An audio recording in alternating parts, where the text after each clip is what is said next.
been a hectic last 2-3 days. For me, for the family, it's a huge loss.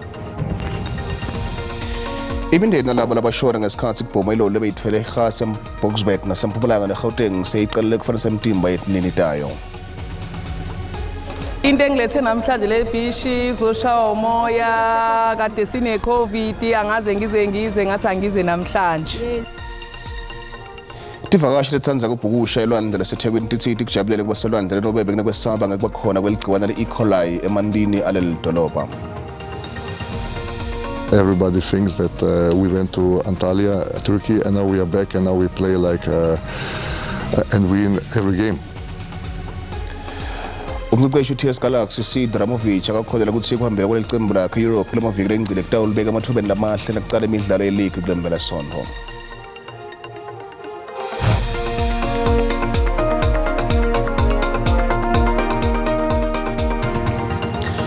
Kuba kuhle kuhlangana endzabeni teswati la keseyibiswana kanzi ke sikhona la ku DTT sivusele mbukeli nalapha ke sibukele thamba embili lomuhla.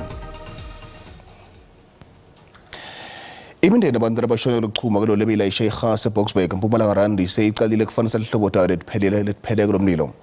Lelo lekubika ukuthi beyilibangise Botswana ichubuke umlilo emva kokuthi bambeke eBlohweni eliphasi kunesilinganiso lekufanele kwendlula imalolanga ngayo.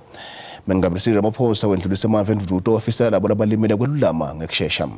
Sibole sabantu labashone kulesigameko nyalo sime eshumini nesiphohlongo.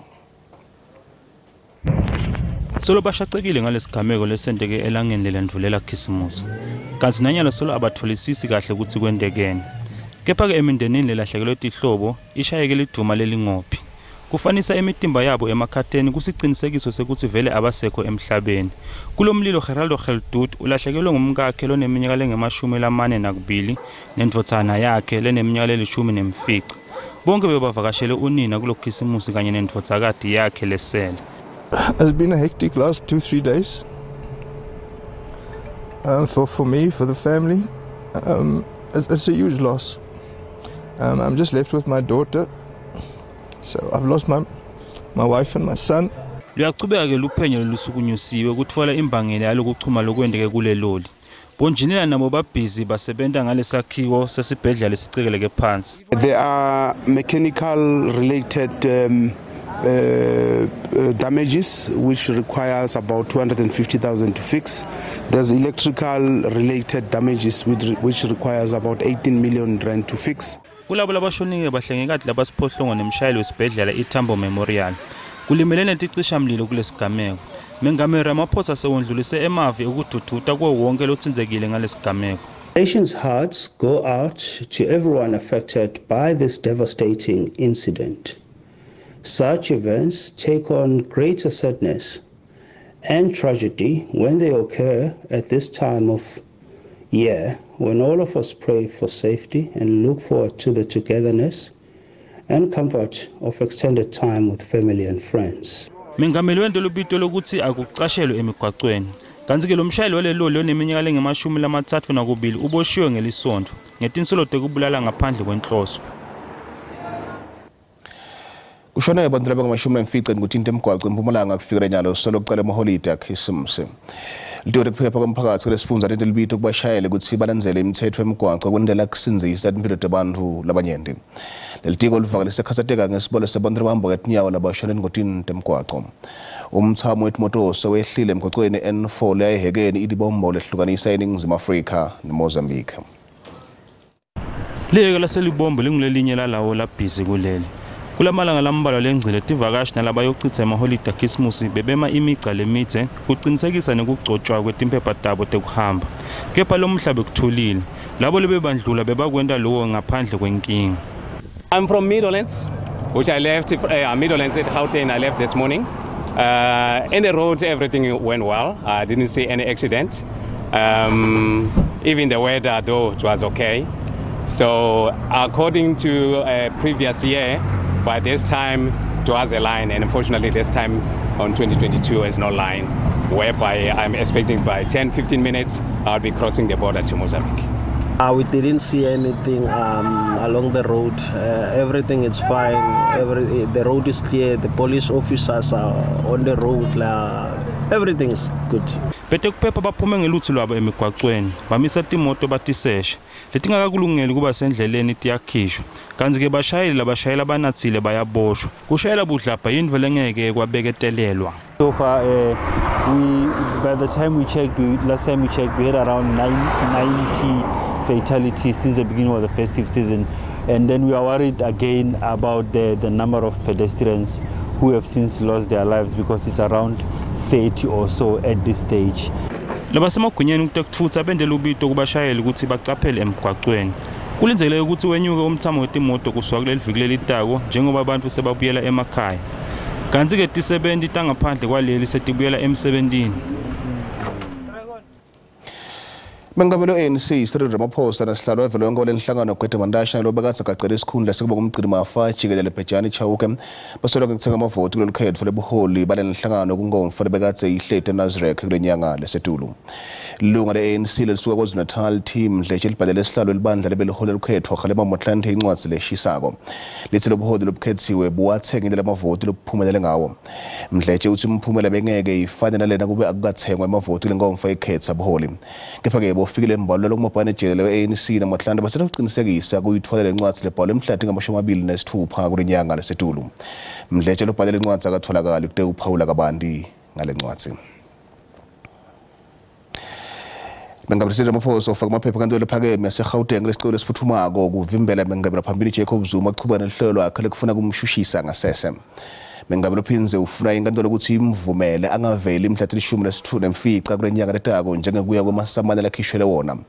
Ngetuluka lokho Mengamela ufuna inkantolo idzalule lamasamane njengana kungawola ngekho emthethweni. Umnyaka wa 2022 tepolitiki ube netindzaba lebedzinga ukuthi uhlale phansi ulalelisise. Luphiko lwendzaba tepolitiki ku-SABC lihlanganisele tinhlelo tindzaba lethambe imbili kulomnyaka.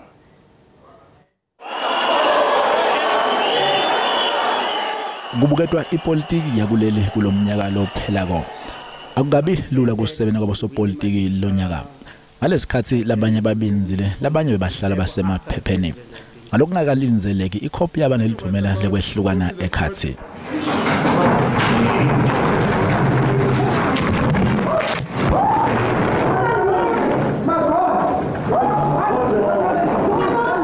EFF ichubekile netingcungcuthela tayo ngekuthula. Kanti iFreedom Front Plus ikhulile ngebulunga lokwenda bosolwati bathi kungenzeka ivotelwe kakhulu nga-2024. I-Democratic Alliance ayikalahlekelwa ngamalunga layo ku-Action SA kuphela. Kepha iphindze lahlekelwa ngolabanye abahola abamnyama labacavile abafaka ekhathi makashule Ghana. More than half of my life I spent as an activist, as an organizer, as a leader within the DA, and after 20 years I live with no regrets. Kana ke ulandzele abahola bafana nabo Lindiwe Mazibuko, Musima Imani, Mbali Nduli na Herman Mashaba. 4 or 5 people leaving in about 5 years is nothing. Nothing in a party. Ngenyanga yenhlaba kuvele sehlakalo lesisha sephalaphala. Lebakaphethe tebunhloli kuleli wavulela Mengameli Cyril Ramaphosa licala lokuthengiselana ngemali lengcolile kutfumbane ngikhohlakalo. Lamacala amayelana nokucikeza lokwendeka eplazini lamengameli eLimpopo ngenyanga endlovana eminyakeni wa 2020. Lolu dzaba alufuni kuphela noma sekuhambe tinyanga lwavela. Whatever decision the president makes, that decision has to be informed by the best interest of the country, and that decision cannot be rushed. Nanobe Ramaphosa abukene nalesihlakalo sephalaphala uphinze wakhethwa kwesibili njengamengameli we-ANC engcungcutheleni yayo ye-55. Sekubonakala khona ke ukuthi ngeminyaka lotako leli tabe limenjani kutepolitiki.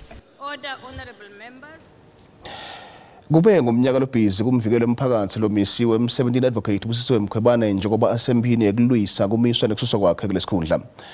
Lokhu kufaka ekhansi kumiswa kwakhe ngumengameli nehlelo lephalamende loluphenya ngekulungela kwakhe kuba kulesikhundla. Mkhwebane bekade ngeshukumiso sekuthi kumele akhishwe esikhundleni sakhe nga-2020. Kanti likomiti lephalamende belibuye ukuthi ingabe vele kufaneleni ukuthi abe kulesikhundla sakhe laqala umsebenzi walo ngenyanga yakholwane lonyaka. Noma kunjalo watama kufaka isicelo esiphuthuma kwenkantolo ephakeme ngenyanga yamabasa sekufuna ukuthi kungachubekele tot inhlelo tokukhishwa kwakhe esikhundleni. Mkhwebane bekafuna ukuthi leli komiti la section 194 libe ngulelo lelingekho emthethweni. Lo mvikelo wemphakathi wema emagameni akhe ukuthi bayamcinzetela kulandzela ukuthi endele uphenyo ngamengameli Ramaphosa. Kepha inhlangano lephikisayo tiyawachitha la magama akhe. If the requisite majority of the National Assembly thereupon resolves that she be removed, the President is immunized from any kind of judicial scrutiny on this, but that the threshold is a very high one. And it's one that the public protector has manifestly failed to meet on his victims. Kuleyo nyanga futhi inkantolo yemthethosisekelo yalahla ngelifastelo sicelo saMkhwebane sekufuna ukuthi akhishwe kulesikhundla sakhe lokwavulela ukuthi isection 194 iqale umsebenzi. Mkhwebane wamiswa emsebenzini ngumengameli ngenyanga yenhlaba. Why did it take the public protector writing 31 questions on the 7th of June to do with the Phala scandal for the president to be triggered to act on the 9th prematurely? Noma kunjalo mengameli wanika Mkhwebane tinyanga letingetulu kuletimbili ukuthi abeke tizathu letingavimbela ukuthi emiswe emsebenzini. Idile yafaka leshumi sasengamethembi Mkhwebane yathi uma Mkhwebane angamiswa emsebenzini angagcine asabisa abofakazi. Ngenyanga yemphala inkantolo ephakeme yathola ukuthi kumiswa kwaMkhwebane ngoRamaphosa bekungekho emthethweni. Kepha lesinqumo lesi siyoqinisekiswa inkantolo yemthethosisekelo njengoba kungiyole kumele ibuke ukuthi phatha kwamengameli. Kepha Mkhwebane wafaka ukuthi kubuke lesinqumo senkantolo ephakeme ukuthi lolu dzaba lwakhe lungayi enkantolo yemthethosisekelo kepha salahlwa sicelo sakhe. Lokumiswa kwaMkhwebane kusaphenya njengoba Ramaphosa neDA baphikisana nesinqumo senkantolo lephakeme. Bantu phambili ababhishi eThekwini bathi bakuthotele kuba kuleyanzawo nanobe bekuvele ukuthi kuneligciwane le-ecoli yamabhishi. Ababhishi lambalwa bekathi avaliwe letinye imitimba letengcile kulandzela kuchitheka kwendlela kubangelwe kucekeleka phansi kwetikhongcande ngenxa yetikhukhwethu bekhona ngaseqaleni kwalomnyaka. Bosomabhizinisi futhi amabhishi bathi sehlile isibalo sabantu abavakashele endzawo necathaniswa neminyaka leyengcile. Masipala waseThekwini uthi uthathe isinqumo sokuvula tindzawo tekubhukusha elwandle ngemva kwetiphumo takamva letiveta ukuthi kungcola lokusemantini sekusezingeni lemukelekile. Lokuvula kwentiwa ngalesi khasi ledolobha lilisana nekwehla kwenyuka kwelizinga leligciwane le-ecoli emantini aleli dolobha. Kepha lokhu akadibaleke Tivakashi elwandle laseThekwini. It was overcast and stuff, and then we said, we don't care because we came to Durban to have fun. And we took out the kids and we got our umbrella and we came out to the beach to have a lovely day, which we are having. And we intend on swimming. Whether they have the e-ecoli or not, we are swimming. We came down for a few days to St. Lucia, we enjoyed ourselves there. And you know, Durban is where the vibes are. So that's why we took a turn to come on down this side here to see the vibes. Although we are scared of this ecoli thing and people have been putting us off to come to Durban. No, we want to go back alive home. We not swim. Ngizizwa ngi-right ngithola nje ithuba lokushawa umoya ku-right nje si-happy. Kusho ukuthi into engilethe namhlanje le bhishi kuzoshawa umoya kade sine-COVID angaze ngize ngathi angize namhlanje. Lo masipala uthi uyachubeka nekucaphela inhlanzeko yalamantu kuto tonke tindzawo taselwandle tekubhukusha kute uqinisekisa kuphepha kwetivakashi. Tisebenti sibhedlela ePolano eBloemfontein kuzinga ukuthi ilungisele ngakwengcondo ngaphambi kokuthi icale kusebenza kula holiday khisimumsi njengoba tinekuhlukumeteka ngalesikhathi. Le tisebenti tihlukunyetwa ngakwetinkhulumo noma tibanjuke mawashini lekinto lendiwa tigulane noma amalungato emndeni. Bahlengati nalabanye bodokotela bathi konke lokhu kuvame kwendeka ebusuku ngalesikhathi. Linani lekusatshizwa lokuhlukene kwekuhlukunyetwa ngemagama nangemitimba solo lenyukile leti nguletinye timo letimatima letibukene betemphilo onke malanga. People are not exactly understanding of why there's so many patients here. So we always try to explain that we have to see people who are very sick first. Tehlakalo letimangalisako tivame kwendeka ebusuku lapho labaningi babo baphelelwa sineke ikakhulukazi banganatha tshwala kuphindze kuchubele linyeve embili kushoda kwetisebenti tetemphilo. During the night, that is when people are coming. That is only the time people that are coming, because during the day maybe they were still busy drinking. Then during the night they are here, they are drunk, they are calling us names. kunakekelwa ngakwengqondo kumgcoka kutisebenti. I think it is very important to prepare ourselves mentally because working during December festive season is not the same as working throughout the year. Baphathi balesikhungo setempilo bakhiphe tinhlelo letiphuthuma ngalesikhathi semaholide qinisekisa ukuthi bahlengikade nabodokotela baphila kahle ngakwengqondo nasemtimbeni kude bakhona ukubukana nanoma ngabe ngusiphi isimo. We utilize our disaster management team, which is available in the hospital, and we do debriefings after a major disaster has happened and staff has found themselves engulfed in that disaster to try and deal with the patients. Kunenzawo yetempilo yetisebenti la ngekhathi esibhedlela lefaka ekhathi bodokotela betempilo emsebentini bahlengikade kanye nabodokotela betengqondo labaniketwa lonke lusito lolidingwa bochwepheshe betempilo. Leminye imiphakathi ledla imbuyangelo ukuthi etindzaweni etisemakhaya enqeleni naseLibode eMpumalanga Kapa itfola ukuthi kungahle kudla kunetithako letanele kubanga kugula ebantwaneni. Kube khona ke tigameko tekwashioko letibikiwe kule tindzawo. Lutsabo lokusakala ngemisebenzi kulenye tindlu letifaka sandla kakhulu ekudlangeni kwenhlupheko. Emakhulu ebantfu bomatisi lokwenda ukuthi bangakhone kuthola sibonelelo sahulumende. Labantwana bachitha isikhathi lesidze badlala umjikeni. Balala bavuke banganalutho esiswini. Bobabili balulama esifeni sekwashioko. Unina wabo utematisi nebantwana bakhe bobathathu bede. Lokhu holela ekutheni wonke lomndeni ungakhona ukuthola imali yesibonelelo kuhulumende. Dinengxaki yongabina ID. Ndihlala nabantwana abathathu, u11 years no6 years bengi2 months. Umama musweleke engena ID. Ngoku andina ID abantwana bana birth abaholy grant. Ndiphila ngocela. Anamconjwa usebenzisa tinkundla tekuchumana kucela lusito. La kufuna kakhulu kuba namatisi nesitifiketi sekutalo. Ndicela ku Facebook ndiye ndiposte ku edropineni kuzo ku Facebook ndicele umuntu ongakwazi ukuninceda ngokutya okanye umuntu ongakwazi ukuthi andiyomenzela iwashi kanye ndiyomenzela ispring cleaning then ngoku ndithi noba angandibhatala ngokutya imali xa ingenayo. Litiko letenhlala kahle esifundzeni selithumele bosonhlala kahle ukuthi bayosita. Iyo lonto kumphathiswa ethe ngaphezulu kongenelela kolusapho ufuna xa kuqala unyaka ukundwendula zonke hotspot areas ephondweni ehamba noHome Affairs noSASSA ukuqinisekisa ukuba abantu bayazi ukuba mabayephi ukufumana ezinkonzo. Litiko letempilo lithi likholelwa ukuthi kuthola kudla lokunamasiko lamathathu kumgcoka. Umcimbi wokuvelisa ukutya angomcimbi wesebe lithile, umcimbi wethu sonke thina sikule cluster ebizwa i-social cluster, i-Department of Social Development, uDr. Dako kunye noDizrak ukuba sithi senza njani babantu bethu batyuke uphile khona ukuze baphile ubomi obude. Tishoshofu tenhlala kahle tithi bantfu labanganamaphepha benta kube lukhuni ukuthi uhulumende ethule tinsita.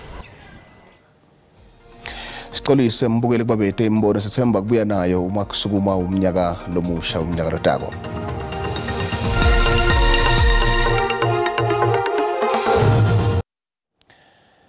Kutemidlalo kuqeqeshwe TS Galaxy Sidramovic akakholela ukuthi ukhambela kwelicembu lakhe Europe kulamaviki engcile kutawulibeka emathubeni lamahle lokuqala emidlalo yeleague kulempelasonho.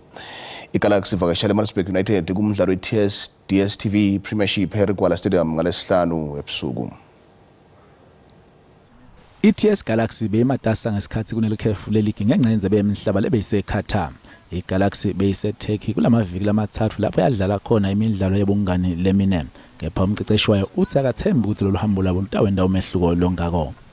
Now everybody thinks that we went to Antalya, Turkey, and now we are back and now we play like and win every game.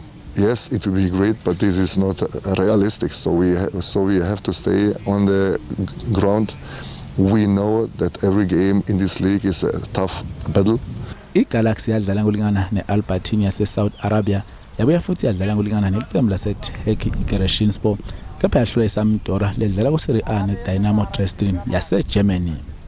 It was, I'm sure that for the players it was a great opportunity, great experience. We also have to thank, of course, our chairman for this great vision that he also had the idea to go there. iGalaxy kunumber 12 kulokho njengoba inemaphuzu lalishumi nakuthathu kulandzela ukuthi idlala imidlalo lelishumi nakubili.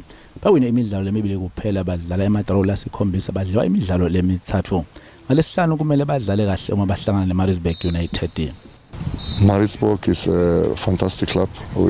They are a very organized club, a lot of great supporters they have, and they also got now again a fantastic coach, Fadlu.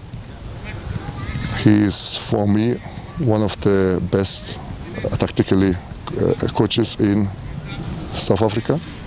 So I'm sure that the game will be a tough one. iGalaxy yophindze idlale ne-Rai AM eKZN uma kuphela nje lomnyaka. I-SABC News iyokwethulela i-channel entsha yendaba zamalimi wesintu ngo-2023. African News Channel ka-DTT itakweshela mahungu hi ririmi ra wena. Ngakho-ke zithole ngesiZulu, ngesixhosa, limi la Setswana, Afrikaans, Xitsonga, kaSepedi, kaSesotho, ngaTshivenda, ngesiswati, ngesindebele. Lefana ka-SABC shimaka mutingathi uyitshela ukwadisela mafhungo ngabambo ra damunye. amahora angamashumi-24 nsuku zonke. Khumbula futhi ngolimi lwakho.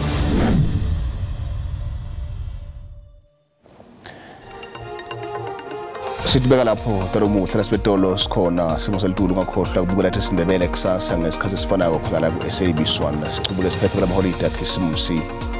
Sale kahle.